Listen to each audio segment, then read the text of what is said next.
we talk about, there's a journey involved. It doesn't happen overnight, and it needs some work, right? So Eric, something that's always top of mind is, how does this become a reality? I mean, I know for me, especially when I interact with multiple clients, they see it as like, my goodness, the peak of this mountain looks amazing. I don't know if I have the legs to climb this thing, right? So maybe if you can elaborate a little bit on what that journey has looked like and what it took to get to this point. I'll leave it up to you. Okay. It is a journey, and that was part of the title of that slide. It's not a light switch and it's going to be fixed. It's not turn it on and it's all going to work. There is change. It's change management. That's what it is. It's rolling it out and spending the time and being committed to it. Management, Mar talked to it earlier. If he can go in there and he's reviewing positive IDs and he's providing feedback to employees or their supervisors, people know that we are engaged. He is engaged. It's important to them as well. We started off with things that people were already familiar with. We didn't add things or put concepts in front of them. One of the things we were conscious of was not adding work to them.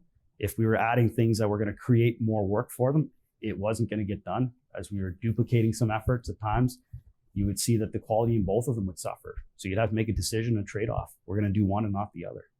And we focused, like I said, on things that we already knew and things we were already doing and things that we were already processes that were already established.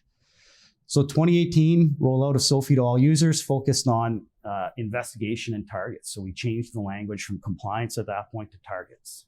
That was a big change. It was something we hadn't done before. It gave people a different perspective on where we were going. It changed the language around it. I have to do this to, okay, I'm trying to get this. So we're trying to shift from, if you use that Hudson's ladder model, from a reactive to a compliant state.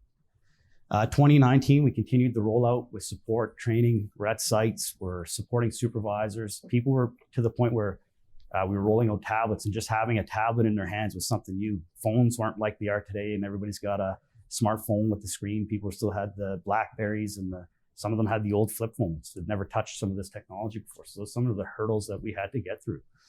2020, we rolled it out to everybody. We focused on pre-ops, lineups, and pre-tasks. Things people were already doing. And as that information got better, there started to get a pull. People were engaged, people wanted more. And as people wanted more, we had the tools ready and lined up, and we were rolling them out as people needed them. And as people matured into these systems, that was the journey for us. It wasn't here we've got a mountain. It was piece by piece, little bit by little bit, and keep improving, keep tracking them, keep talking about them, keep bringing up the metrics and the dashboards and the reports. 2021, introduction of risk management module. Added the client field level risk assessment, so made it more accessible to more of our employees, so they were in it more often, and we were actually able to record more hazards and more events, and we were able to address them. Availability in French, we started the rollout in our office in Quebec and Val-d'Or, and then TRIFR Manager was added, so you can start to see, we talked about the TRIF as an organization, but you can start to see it real time. It became part of the conversation. 2022, so last year, the risk management module, we started using all the job risk assessments, and we tied them into our lineups, so employees are getting them every shift. The controls and the hazards associated with that task, they're talking about it in lineup. It's alive. You're underground, you're asking someone about their day and what they're up to. They will tell you what step they're working on, what the controls are for that task. Dashboards, so we started dashboards in Power BI. So we started the data analytics. It's something that information was there, and we could then start to see what we were doing and to start making data-driven decisions. Review from email. So for a long time, you had to go all the way back into Sofvie to go find the forms and the submissions. And for the supervisors not used to doing that, it took a lot of time. But now the employees are emailing it directly to the supervisor. Supervisor opens his Outlook. He's got the emails from the reports. He's opening the reports the same way we did it, no different. And there's a little icon, reviews it, scrolls to the bottom, hits the review icon. So just making their life easier. So small things to improve and to make life easier have made a big difference for the supervisors, people using it. The comment on positive recognitions, that wasn't always there, but rolling that out has driven up the engagement in the number of positive recognitions submitted. So there were 12,000, there probably were around 5,000 the year before. Just that one change created that engagement where people wanted to participate, wanted to share. If you received one that somebody else was and you worked with them, you were proud to say, hey, you know what, great work, I saw that too. The list goes on. Checklist builder, Technica service report, Halo Awards. That was probably one of the biggest things we did last year to help with that just drove naturally occurring quality improvements. We started highlighting and celebrating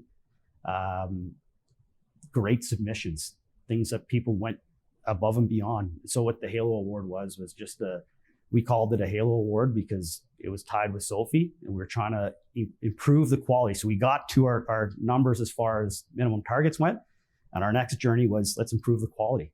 So we said, let's start celebrating these things. So we celebrated them. We would share them across the crews as somebody got one. We had one site that had they called it the Wall of Fame, and they took pictures of everybody who won these awards, and they had them with their award and picture on the wall. It was really cool. So all those little things generate engagement and activity, and it drives it forward. That's our journey.